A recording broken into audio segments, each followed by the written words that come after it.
le monde, on se retrouve dans ce deuxième épisode pour une deuxième super question. À quoi sert un parti politique? Alors, dit comme ça, beaucoup vont me répondre à rien. Ce sont des gens corrompus, il n'y a que de l'entre-soi. Oui, il y a des gens comme ça. Oui, en effet, je vois des gens comme ça. Si le constat est vrai et si les partis politiques ont cette mauvaise image, c'est pas pour autant qu'il faut en oublier l'utilité première d'un parti politique. À quoi sert un parti politique?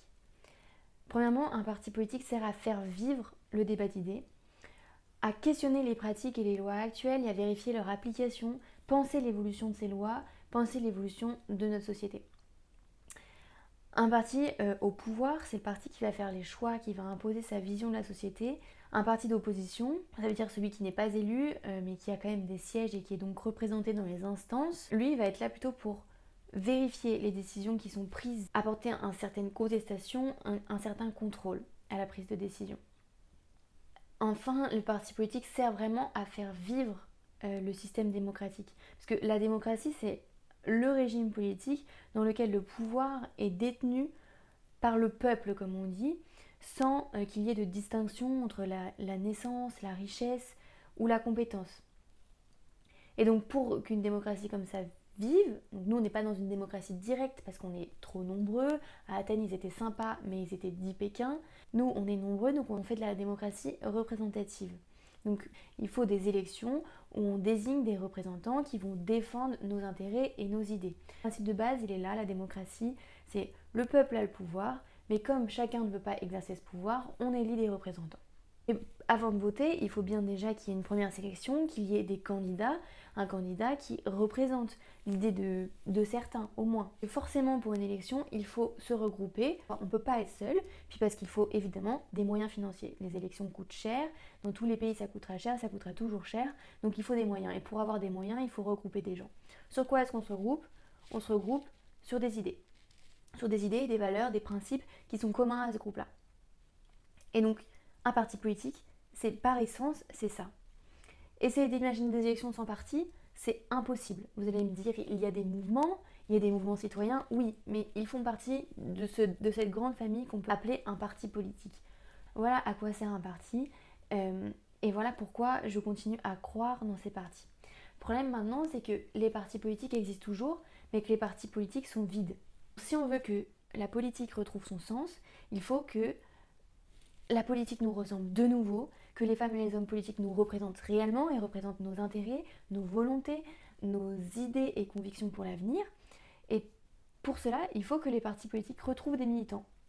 Et que nous, citoyens, nous allions dans ces partis pour défendre ces idées. Pour vous la faire courte, plus on sera nombreux dans les partis, plus ils seront représentatifs et plus les candidats aux élections nous représenteront. Pour faire simple, comment fonctionne un parti politique? Un parti politique est composé de sections ou de groupements, souvent qui représentent au plus petit échelon une ville, et après un département, une région. Voilà, on grossit jusqu'à avoir l'échelon national d'un parti politique. Les militants d'une section locale participent évidemment à la vie politique locale, mais participent aussi à la création du programme national de son parti. Et ils participent aussi au choix des représentants nationaux de son parti. Donc plus les sections auront de militants, plus les sections auront du pouvoir et plus les sections pourront faire remonter des idées qui leur tiennent à cœur. Parce qu'en fait, en ce moment, le fait que les partis soient plutôt vides, ça laisse complètement la place à ce que moi j'appelle les éléphants des partis politiques. En fait, les éléphants, pour moi, ce sont tous ces gens qui sont dans les partis depuis très longtemps, parfois par héritage, qui donc connaissent des gens, ont assez d'ancienneté pour pouvoir imposer leurs idées, leur candidature, où ils veulent et quand ils veulent. Si les partis étaient pleins de militants, si les sections avaient le pouvoir du nombre, les manœuvres des éléphants ne seraient plus possibles.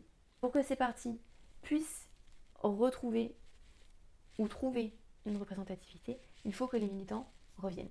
Ce que j'ai essayé de vous dire dans cette vidéo, c'est que les partis politiques ont une réelle utilité, que cette utilité, on l'a perdue ces dernières années, et que si on veut redonner un sens à tout ça, le meilleur moyen, c'est que vous entriez dans les partis politiques pour leur redonner un sens.